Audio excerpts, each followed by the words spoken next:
I apologize for an unattractive wife. During our wedding ceremony, my mother-in-law suddenly grabbed the microphone from my father-in-law, who was giving a speech.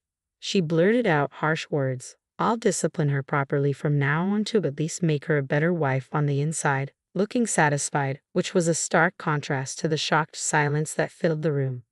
I was stunned and turned to look at my husband only to find him smirking disturbingly. My mind went blank and my body trembled from the surprise and shock. An older gentleman purposefully made a loud noise as he stood up from his seat. Is that all you wanted to say? He asked, drawing everyone's attention. He then walked toward me confidently. My husband's eyes widened in surprise when he saw him. Ignoring my husband's reaction, the man took my arm and said, "Let's get out of here." Before I could say anything, he led me out of the reception hall, dragging along the wedding dress I never wanted in the first place. As we walked through the hotel corridor, a flood of thoughts filled my mind. My name is Angela, a 35-year-old woman who grew up in a single-parent household after my parents divorced when I was in elementary school. In my 20s, my mother fell ill and needed care, so I balanced work and taking care of her. I was still single in my 30s when I met a man named Steven. He proposed to me despite knowing about my responsibilities toward my mother, after meeting me at work where I assisted him at the reception desk. Steve was a great guy, and I thought I might never get another chance to marry if I didn't take this opportunity. But I couldn't just leave my mother alone. After a year of dating, I struggled with my decision. However, Steve reassured me, saying, "I know how much you care about your mother, so why don't we become a family of 3? Touched by his proposal, I decided to marry him. When we announced our marriage to our parents, my mother was overjoyed, but my soon-to-be mother-in-law, Ruth, had a completely opposite reaction. I'll tell you up front, I don't recognize a woman from a single-parent family as a worthy wife, she said sharply when we visited Steve's house to introduce ourselves as a couple for the first time. From then on, every time we met for wedding preparations, she responded to everything I said with sarcasm. She's just an old hag past her prime, and she's got a mother to take care of. My poor son, she would say. I could tolerate her insulting me, but I couldn't stand her speaking ill of my mother.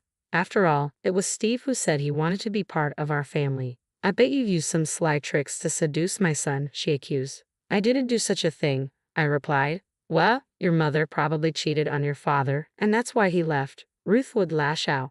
Every time I tried to defend myself, she would attack me even worse. I thought about talking to Steve about it, but I didn't want to burden him with this unnecessary worry so close to our wedding. Ruth became more emboldened and interfered in the wedding plans. She even showed up the day we were picking out the wedding dress with my husband. I'll choose the best wedding dress for you, she announced. Mom has a great sense of style. She'll definitely pick a good dress if you're happy about it, aren't you? My husband chimed in. I appreciated their intentions. I want to choose my own dress. But I want to choose a dress that I personally like, I responded. But I came all this way for you. I'm so disappointed, my mother-in-law said, sounding wounded. Hey, don't make Mom cry, my husband snapped at me. He always sided with his mother, especially when she played the victim. But I couldn't give in when it came to my wedding dress, a highlight of the wedding. I'm really sorry, but I'll be choosing my own dress. This is a once-in-a-lifetime event, and I want to be completely satisfied with it, I stated firmly. Reluctantly, my mother-in-law backed off, but she held a grudge. On the morning of the wedding, she did something unthinkable. What an awful dress. The veil's tasteless too. You'd look better wearing a garbage bag with a supermarket sale flyer on your head, she exclaimed when she saw my wedding dress in the dressing room of the hotel where the ceremony was held. I was upset but wanted to avoid trouble on my big day, so I tried to stay calm. My mom, who loves sewing, made the veil herself. We chose the dress together. I really like it, I replied. You're going to wear something chosen by a woman who cheated and got dumped by her man. My mother-in-law suddenly shouted, furious. Then she splashed canned coffee from her purse all over my dress. Stop it. What are you doing? I exclaimed, watching in horror as my dress turned brown. I grabbed a towel to wipe it, but it was too late. The dress was ruined. This is what happens when you don't listen to me. I've left a dress I chose with the ceremony staff. You're wearing that for the wedding, okay? She stated and left the dressing room. She must have planned this, bringing the coffee to ruin my dress and having another one ready. Shaking with anger and frustration, I headed to the waiting room where my husband was and tearfully explained what happened. This is so unfair. It's going to ruin the wedding. What do you want me to do about it? He retorted. It's what your mother did. I've been silent until now, but there were other times. Enough already. You're annoying, he interrupted, shouting in anger. His expression was just like my mother-in-law's when she spilled the coffee on my dress. I was taken aback by his sudden change in attitude, but he quickly apologized.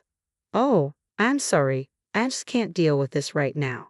My husband was sweating and looked extremely tense. Feeling sorry for losing my temper, I decided to calm down and listen to him.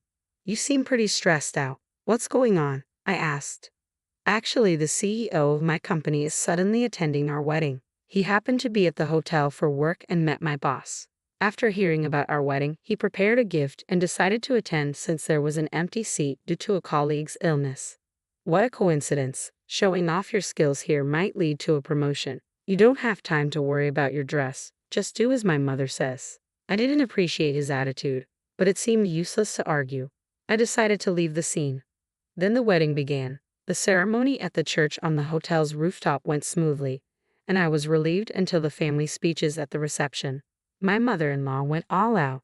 Raised in a single-parent household, she lacks common sense and is an ugly bride, but I'll make sure to discipline her, she declared loudly, ignoring my father-in-law's pleas to stop. Just as I was about to explode with anger, a middle-aged man stood up with vigor and came over to me. You don't belong in a place like this, he said, staring at my mother-in-law. Then he started to lead me away. Who is that old man interrupting my speech? What nerve does he have? My mother-in-law shrieked as she watched the man leading me away. She shrieked, but next to her Stephen was turning pale. Why is the CEO here? It turned out that the middle-aged man was the CEO of Stephen's company. Stephen was sweating profusely and looked extremely flustered. We hurriedly left the reception hall and returned to the dressing room, leaving the confused guests behind. Why is my father here? I wondered. That's right, the CEO of Stephen's company was also my biological father. The reason for my parents' divorce was a personality mismatch. They fought constantly while working and decided to divorce because they thought it was negatively affecting me. Even after the divorce, my parents occasionally met. I saw my father several times a month and received proper child support until I became an adult. He even helped out when my mother needed care, so our relationship was very good. However, I hadn't asked much about my father's job. I couldn't believe my father was the CEO of Stephen's company. Even I was surprised by this coincidence. Why are you here when you said you had an important business meeting and couldn't attend my wedding? I asked my father. My business meeting ended much earlier than I thought, he replied. I decided to come here to give you the gift at least. Then I met one of the employees at the entrance. It seemed my father was the boss Stephen was talking about. He found out it was my wedding when he asked for the names of the bride and groom to prepare the gift. When I told the employee about the situation, I heard there was a last-minute cancellation and a seat was available, so I decided to participate. Why didn't you tell me then? I asked. After consulting with your mother, we decided to make it a surprise. I never imagined it would turn out like this, my father said, looking somewhat sad. Just as I was about to talk to my father, the door of the dressing room opened. Angela, you can't just run off like that, my mother-in-law said in a fake sweet voice. I had never heard her speak like that before, and it gave me goosebumps. She must have heard from her husband that my father was the CEO. Who do you think caused all of this? My father asked sternly. That was just a little joke, she replied, trying to brush it off. How dare you make such a vulgar joke at my daughter's big moment? That's even more unforgivable, my father retorted. What? No, it wasn't a joke. Then, so you're saying you seriously called my daughter ugly? Challenged my father. My mother-in-law was lost for words, repeating and well, her eyes darting back and forth. Suddenly, my husband rushed in, his footsteps echoing, and he prostrated himself before my father. I apologize for the rudeness of my mother, he said. You're apologizing to the wrong person, my father said, looking down at my husband with a cold gaze and a stern voice. Angela, I'm sorry. My mom did all this on her own. If that's the case, why didn't you stop your mother when she was insulting me? I asked. I was shocked and couldn't move. Besides, my dad tried to stop her. But it sure seemed like you were grinning and sitting pretty comfortably, I pointed out. That's just your imagination. Anyway, the only one to blame for everything is my mom. my husband shouted, pointing accusingly at his mother. Stephen, are you betraying your mama? Didn't we agree to discipline this cheeky wife together? My mother-in-law protested. Hey, don't say unnecessary things, my husband exclaimed, covering his mother's mouth to stop her from speaking further. Her muffled voice was truly comical. So would you like to explain what's really going on? My father asked. No, this is something my mother did on her own. It's for your own good, to be honest, right now, don't you think? My husband stammered. As my father continued questioning, my husband shuddered and finally began to speak. When Angela insisted on choosing her wedding dress, my mother said she would become a cheeky wife if not properly disciplined. What's wrong with choosing my own dress? I asked. It's only natural that a wife listens to her mother-in-law, isn't it? If you can't even do that, I thought you'd become a bad wife who wouldn't listen to her husband in the future. First of all, a married couple should be equals, right? There's no hierarchy. If I can't make you listen to me, there's no point in marrying a woman on the verge of becoming an old hag, my husband admitted. The truth finally slipped out. He had decided to marry me not because he loved me for who I am, but because he thought I would be a convenient tool to use. All those words about wanting to take care of my mother and becoming a family of 3 were just lies. Were they all lies?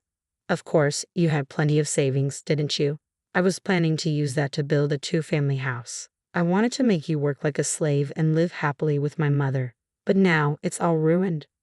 Once my husband started speaking his mind, there was no stopping him. He was not only intent on making me submit, but also willing to drain our savings. How selfish could a person be? Seeing my disgust, my husband seemed to realize he had misspoken and his face took on a shocked expression. No, that's not what I meant. That's it. It's over. You don't need a wife who won't spend money or act as a servant, do you? Wait a minute. I just lost my temper and blurted out something I didn't mean. As if I could believe that. I simply can't marry you. Sensing my resolve, my husband was visibly shaken, pacing around aimlessly. Then he seemed to remember something. Our wedding is today. We can't possibly send the guests home now. I will apologize to our guests and return their gifts. Since your mother is the cause of our canceled engagement, you will bear the costs of the wedding.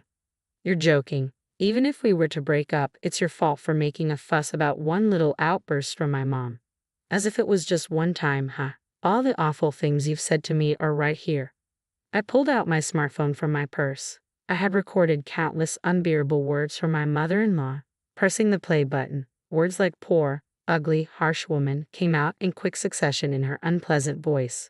When did I record all this? Well, I'm not a fool, you know. I will be claiming damages for emotional distress. I was just trying to discipline my daughter-in-law. I didn't do anything wrong. If you can't pay willingly, I'll take you to court. Please say the same thing in front of the judge. What are you talking about? This isn't a joke. Realizing she'd be at a disadvantage in court, my mother-in-law went pale and slumped on the spot. I'll reconsider your position at the company as well, my father added, with the final nail in the coffin. My husband finally broke down and fell to his knees. I'm sorry, Angela. Please forgive me. That's right, Angela. You're already married. You can't just divorce so easily. If we can overcome this wall, we'll make a great couple, right? My husband and mother-in-law started pleading. I forcefully shook them off and glared at them. Silence. Scum. Go to hell.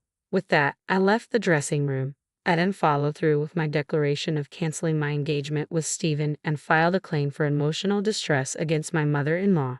The full cost of the wedding was paid by my ex-husband, and the issue was finally settled. After that, my ex-husband was ostracized at work when his colleagues found out about the wedding fiasco. Additionally, at my father's behest, he was relocated to a remote branch in Nebraska, effectively a demotion. My former mother-in-law was scorned by her relatives for tarnishing their reputation and divorced by my former father-in-law. She was promptly kicked out of the house. I am now focusing on my work and have no interest in getting married again.